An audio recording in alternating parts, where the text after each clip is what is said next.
Hey guys, this is Alan with GameLark Remixes, and I am presenting the top picks for October 2015. So first of all, we're going to be doing things a little differently for the future top picks.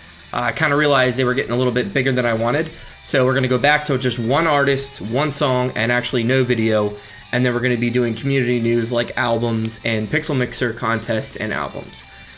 The top artist of the month is actually Sharp Brain Music. It's a channel run by a guy named Steve Sharp. And he's been making music for 13 years. He's also done 4 albums on his own, and his channel is really diverse, a lot of games. He's really consistent with his covers. I mean, something like every week or every other week. And he could use your help right now because he's actually running a Kickstarter right now to fund, to try and raise funds for new equipment. And I guess a new computer as well. And here's the best part.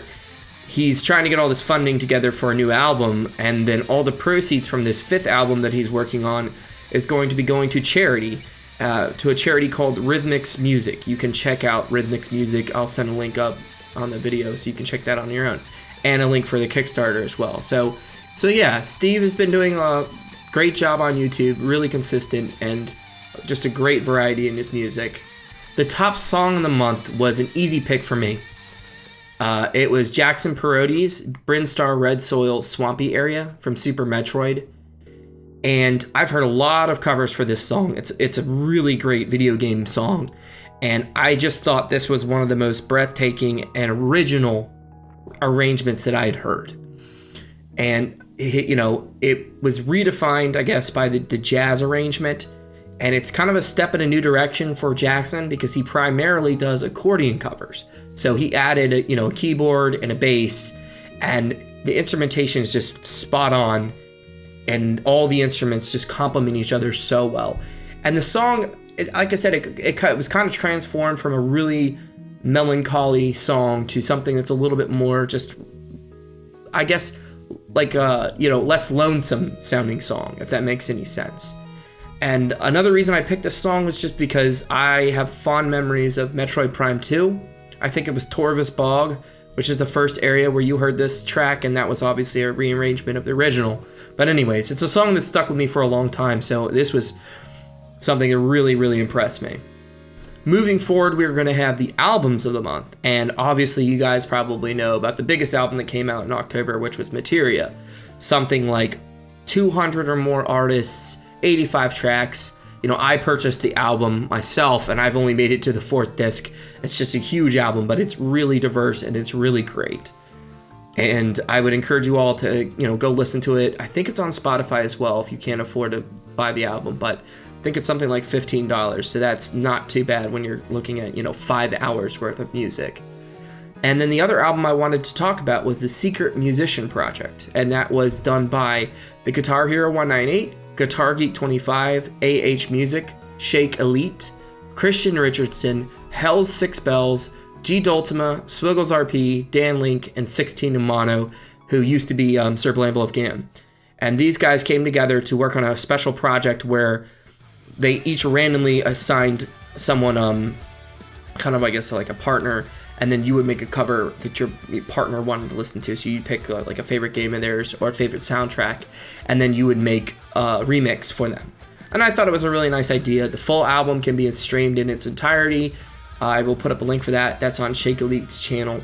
So be sure to check that out. That's something really neat and something you think pretty unique in the community. I hadn't heard anything like that before, so it's something cool, something new. I hope they keep. I hope it becomes a tradition.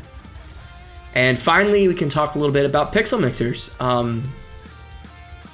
The first Pixel Mixers album has been announced, and it's going to be horror themed. So you can find out more information, I think, at Game Tabs and also the subreddit for VG covers. The winners of the 3rd Pixel Mixers cover contest were Slashbib and the Coolest Nerd Guy, who actually tied. So check out their videos as well. And finally, there's been a new theme for the Pixel Mixers contest number 4, which is Metroidvania games. And you can find out more information again on the VG Cover subreddit. Lastly, I just wanted to give a little bit more information about GameLark Records Volume 1. Like I said before, as soon as I find out when that's released, I'll be letting you guys know that. And the good news is, there's a couple good news for the channel and for the records. For the channel, there's 2 more series that I'm working on, and they're coming along pretty well. I think both of them will be out this month, or at least within the next 2 months. And then for records, this is not, I don't know if anyone wasn't aware of this, but this is not going to be the only album. So we are talking and discussing ideas for the next album, whatever it might be. The second album that comes out will hopefully be a little bit smoother. And I appreciate all your patience. I appreciate all the support.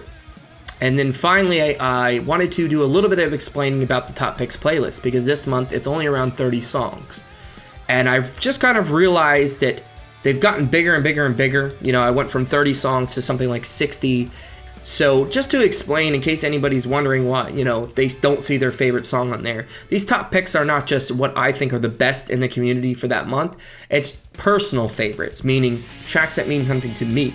So there are some games that I haven't played, so obviously I'm not going to have a great emotional attachment to those songs. However, I do listen to a lot of tracks from games that I don't know, and I've actually fallen in love with things like Dearly Beloved, or, you know, I bought the Shovel Knight game based on the soundtrack.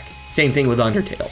So there's, you know, I'm always listening to video game songs, but, you know, just because it's not on my top picks playlist doesn't mean I didn't like whatever song you liked from the month. Anyways, I just thought I'd throw that out there in case anyone was wondering. It's not necessarily a measurement of quality, more of a measurement of taste. Thank you guys for watching, and as always, I'll see you next time.